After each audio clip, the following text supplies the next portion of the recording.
Nah, bro, the reason I'm asking you is I think it's career suicide. I'll cook.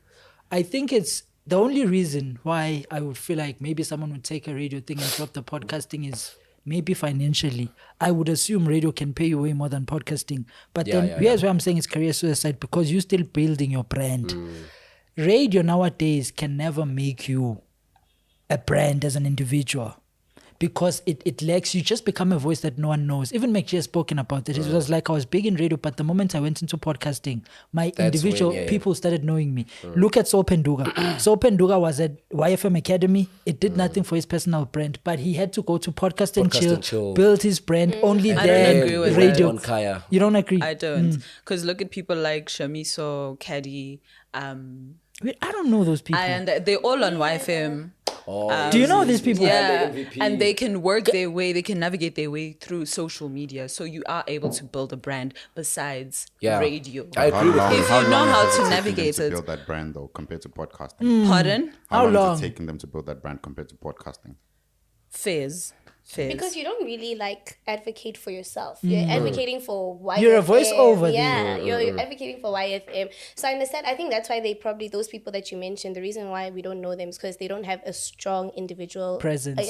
I know Shami. So what did you say ne? Yeah. I only know her for MTV Base. That's it. Everything other than MTV Base, and you see what I'm saying, because she's doing it for MTV Base, I associate her with MTV Base rather than her as her own brand. Like Yena Kabuyena, I don't know what she does. I think. And Lefa, I just wanted to ask, because you said if radio is your first love and you'd feel like more of yourself there, don't you feel like, since it's so, I don't want to say controlled, but there's boundaries in definitely. In terms of your, for example, freedom of speech, the things you can say, how you can act. Don't you feel like that within itself it limits you compared to what podcasting offers you?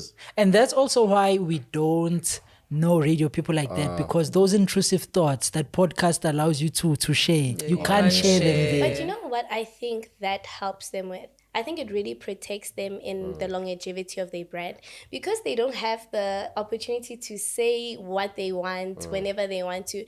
It protects them from those funny scandals that get you cancelled real quick. And I think that's why they have such longevity. Like who DJ Unati and all of them. That's why we know them for so long, because they don't have any funny things. But they don't have any funny things on their I name. disagree, because I feel like the only reason Unati are still relevant, they built the... But Unati were in radio when radio was the podcast, when it was hot. Or DJ Fresh. I wanted to say DJ Fresh. So it's a thing of its old relevance.